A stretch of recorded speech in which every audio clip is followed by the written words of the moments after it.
श्री शिवाय नमस्तुभ्यम। हर हर महादेव। इस चैनल पर हम आपको गुरुजी पंडित प्रदीप मिश्रा जी के द्वारा बताए गए उपाय आसान भाषा में समझाने का प्रयास करते हैं, साथ ही कथासार बताते हैं। आज 27 फरवरी तीसरे दिन की कुबरेश्वर धाम में चल रही शिव महापुराण कथा पूर्ण हो गई है और आज की कथा में गुरुजी ने जो जानकारियां दी हैं, उपाय बताए हैं, इसकी जानकारी आपको इसी वीडियो के माध्यम से मिलने वाली है। साथ ही 1 मार्च को फुलेरा दूज है और बहुत ही विशेष तिथि होती है फुलेरा दूज की, और इस दिन किए जाने वाले 3 विशेष उपाय लेकर आए हैं जो कि हम आपको इसी वीडियो में आसान भाषा में समझाने का प्रयास करेंगे। 1 मार्च को फुलेरा दूज के दिन आप इन उपायों को करके अधिक से अधिक लाभ प्राप्त कर सकते हैं। कथा में गुरुजी ने 11 उपाय पत्रों की जानकारियां दी हैं। सभी की जानकारी आपको इसी वीडियो के माध्यम से मिलने वाली है। किसी कारणवश यदि आपने आज कथा नहीं सुन पाए हैं तो पूरी कथा का रस्तत्व आपको इस छोटे से वीडियो से प्राप्त होने वाला है। तो बढ़ते हैं आज की कथा की पहली जानकारी की ओर। गुरुजी ने कहा, जब सब मिलकर पुकारते हैं तो बाबा सुनते जरूर हैं। अकेले रहकर टीवी के सामने बैठकर कथा सुनना अलग बात है। मोबाइल लेकर दुकान पर अकेले बैठकर कथा सुनना अलग बात है, पर सामूहिक रूप से हम किसी पंडाल में पहुंचते हैं, बाबा कुबेर भंडारी के पंडाल में बैठकर जब हम कथा सुनते हैं तो उसकी बात अलग होती है। जब हम कुबरेश्वर महादेव के स्थान पर जाकर सामूहिक रूप से बैठकर कथा सुनते हैं तो शंकर भगवान की कथा का रसतत्व ग्रहण करते हैं। सामूहिक रूप से प्रार्थना में बहुत बल होता है। जब आप और हम सब मिलकर बैठकर श्री शिवाय नमस्तुभ्यम मंत्र का जाप करते हैं, अपने मन की बात महादेव से कहते हैं तो मेरे महादेव 3 महीने में आपकी कामना पूर्ण निश्चित ही करते हैं। बढ़ते हैं आज की कथा की दूसरी जानकारी की ओर। जी ने कहा, जैसे सामूहिक रूप से जब पूजा की जाती है, 8-10 महिलाएं एक साथ मिलकर जब पूजा करती हैं तो उसमें एक महिला एक ऐसी होती है जिसका बल व सभी महिलाओं की पूजा स्वीकार हो जाती है। उसे एक महिला के बल पर महादेव सबकी सुन लेते हैं। गुरुजी का उदाहरण के तौर पर बताया, जैसे यदि केले कहीं रखे हुए हैं और एक केला उसमें सड़ा हुआ रखा है तो वह सभी केलों को खराब कर देगा। इस तरीके से जैसे हरी मिर्ची रखी हुई है, उसमें अगर 1-2 मिर्ची सड़ी हुई रखी हुई हैं तो वो पूरी मिर्चियों को खराब कर देती है। इसी तरीके से जब 8-10 महिलाएं रहती हैं, माताएं रहती हैं, बहनें रहती हैं, वो सब मिलकर प्रेम से एक साथ मिलकर पूजा करती हैं तो वो एक जो महिला होती है या 2 महिलाएं होती हैं जिसका पूजा का बल प्रबल होता है, उसकी पूजा महादेव जब स्वीकार करते हैं तो उन सभी के साथ, मतलब उन महिलाओं के साथ जो सभी महिलाएं पूजा कर रही होती हैं, उनकी भी पूजा स्वीकार जल्दी ही होती है। बढ़ते हैं आज की कथा की तीसरी जानकारी की ओर।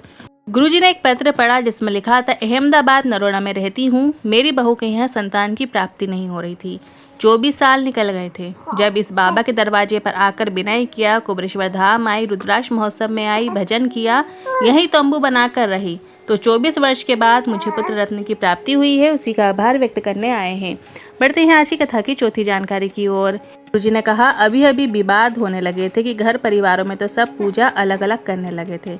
नहीं तो पुरानी माताओं से पूछना, पुरानी बहनों से पूछना, पहले अष्टमी नवमी की पूजा हो, चाहे नवरात्रि की पूजा हो, चाहे देवी पूजा हो, देवताओं की पूजा हो, या कोई बड़ी पूजा जब घर में हो रही होती थी तो सब साथ मिलकर करते थे। इसी तरीके से हरतालिका तीज की जब पूजा करते तो सब मोहल्ले की, नगर की महिलाएं सभी इकट्ठा होकर पूजा करती थी। बढ़ते हैं आज की कथा की 5वीं जानकारी की ओर। गुरुजी ने कहा, जब आप किसी पवित्र नदी में स्नान करने जाओ या गंगा नदी में जाओ या किसी भी तीर्थ स्थल में नदी में स्नान करने जाओ, या आप घर में भी स्नान कर रहे हो या कुबरेश्वर धाम में आकर स्नान कर रहे हो, तो स्नान करते समय आप हर हर गंगे ज़रूर बोलिए। इससे हमारे जो पूर्व जन्मों में किए गए पाप हैं वह समाप्त होने लगते हैं। तो जब भी आप स्नान करो, कहीं पर भी करो, आपको हर हर गंगे बोलना है। शिव के नाम के साथ गंगा का नाम लेना है। हमारे जन्म के पाप आपको ये समाप्त कर देता है। बढ़ते हैं आज की कथा की 6वीं जानकारी की ओर। हरभजन जी पत्र लेकर आए, लिखते हैं, मेरे 5 वर्ष की बच्ची है, गुना मध्य प्रदेश के निवासी हैं। इंदौर जब जांच करने गए तो पता चला ब्लड कैंसर निकला है। यह सुनकर हम घबरा गए, बहुत टेंशन में आ गए। बुद्धि ने भी काम करना बंद कर दिया। फिर किसी के कहने पर टीवी पर आपकी कथा सुनी, मोबाइल पर कथा सुनी और अस्पताल में कैंसर का इलाज चलता रहा। मेरी बच्ची का दवाइयाँ उसकी चलती रहीं। डॉक्टर से पूछकर हमने शंकर पर चढ़ा हुआ जल बच्चे को पिला दिया। डॉक्टर से हमने पूछा कि क्या हम बेलपत्र दे दें, तो डॉक्टर ने कहा, बेलपत्र मत दो, सिर्फ जल दे दो। पिताजी रोज मंदिर जाते, बच्चे को जल देने लगे और बच्चे के शरीर में भी लगा देते। 1 महीने बाद जब फिर से जांच हुई तो पता चला रिपोर्ट्स नॉर्मल आ गई हैं। बेटी पूरी तरीके से स्वस्थ है, आभार व्यक्त करने आए हैं। बढ़ते हैं आज की कथा की 7वीं जानकारी की ओर। मैं भागवत कुमार, ग्राम सुल्तानपुर से पिछले कई साल से कंपटीशन एग्ज़ाम की तैयारी कर रहा था, पर सिलेक्शन नहीं हो पा रहा था। पुलिस की तैयारी की, आर्मी की तैयारी की, सब तैयारी कर रहा था पर हो ही नहीं पा रहा था। कहीं पे भी कोई सिलेक्शन नहीं हो पा रहा था। तब मेरे घर के लोगों ने कहा सीहोर में ही कुबरेश्वर धाम है, एक बार रुद्राक्ष महोत्सव में जाकर वहाँ पर थोड़ी सी सेवा करना। 2024 का रुद्राक्ष महोत्सव में आया और सीहोर में रुद्राक्ष महोत्सव में आकर मैंने जो बन सका वो मैंने किया। आप कहते हो रुद्राक्ष महोत्सव में जाने के बाद बाबा 3 महीने में देता है, पर मेरे बाबा ने मुझे ऐसी कृपा कर दी कि मुझे 1.5 महीना नहीं लगा और बाबा ने मुझे आर्मी में सिलेक्ट करवा दिया। बाबा ने 6 महीने भी नहीं लगाए और बाबा की कृपा से आज मैं आर्मी की ट्रेनिंग पर तेलंगाना में हूँ। ये शिव की ही कृपा है, इसी का आभार व्यक्त करने आए हैं। कहते हैं आज की कथा की 8वीं जानकारी की ओर। छत्रपति संभाजी नगर से यजमान है।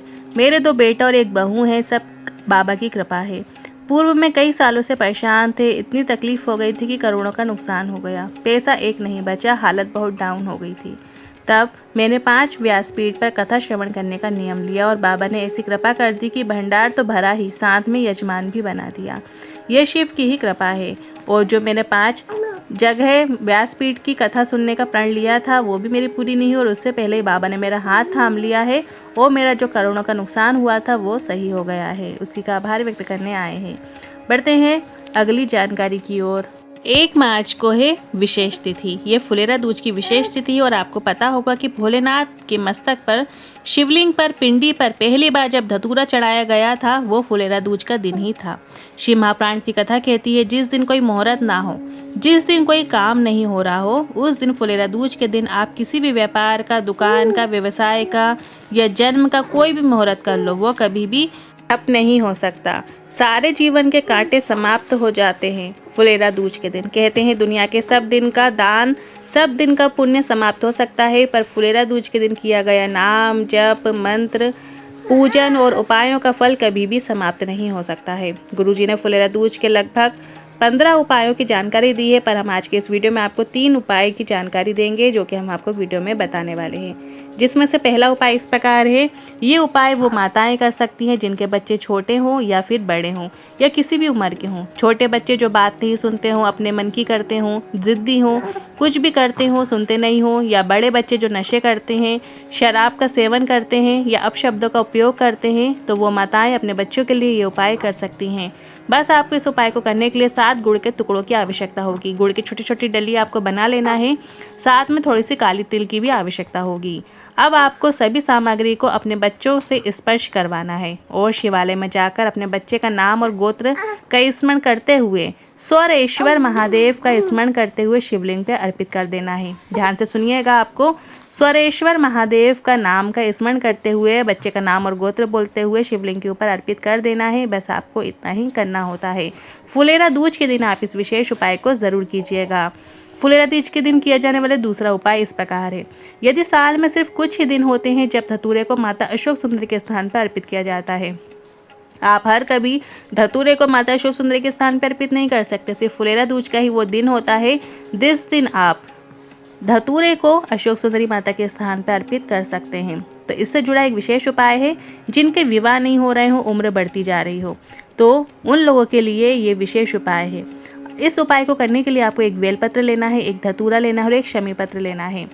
माता अशोक सुंदरी के स्थान पर अर्पित करना है सभी सामग्री को, बेलपत्र भी, धतूरा भी और शमी पत्र को। ये सभी सामग्री को आपको माता अशोक सुंदरी के स्थान पर अर्पित कर देना है और शिवाय नमस्तुभ्यं बोलना है। बच्चे का नाम और गोत्र भी आप बोल सकते हैं जिनका विवाह नहीं हो रहा। बस आपको इस उपाय को इसी तरीके से करना होता है। अब बढ़ते हैं फुलेरा दूज के दिन करने वाला सबसे आसान उपाय की ओर। जिनके जीवन में कष्ट अधिक मात्रा में हो या परेशानियां दूर होने का नाम नहीं ले रही हो, तो आप ये उपाय फुलेरा दूज के दिन कभी भी किसी भी समय कर सकते हैं। आपको शिवलिंग पर एक धतूरा अर्पित करना है। शिवलिंग के ऊपर आपको एक धतूरा अर्पित कीजिएगा और इसके बाद एक कलश जल इस धतूरे के ऊपर आपको अर्पित कर देना है। बस आपको इतना ही करना होता है। फुलेरा दूज 33 कोटि देवी देवताओं का उत्सव का दिन है। इस दिन किए गए उपाय और पूजन का फल आपको हजारों गुना होकर प्राप्त होता है। फुलेरा दूज के दिन किए गए नाम जप, जो भी मंत्र जाप आप करते हैं या कोई दान करते हैं, आप नाम जप का भी दान कर सकते हैं, तो ये कभी भी आपका समाप्त नहीं होता है, करोड़ों गुना अधिकता में आपको प्राप्त होता है। आज के इन उपायों से जुड़े मन में कोई सवाल है, क्वेश्चन है तो आप कमेंट के जरिए पूछ सकते हैं। वीडियो थोड़ा भी उपयोगी लगा हो तो वीडियो को लाइक करके कमेंट बॉक्स में हर हर महादेव ज़रूर टाइप कीजिएगा। साथ ही हमने एक व्हाट्सएप चैनल बनाया है जिसकी लिंक हमने कमेंट बॉक्स में पिन कर दी है। इस लिंक पर टच करके आप हमारे व्हाट्सएप चैनल को ज्वाइन कर सकते हैं जो कि एकदम फ्री है। हर हर महादेव, श्री शिवाय नमस्तुभ्यम।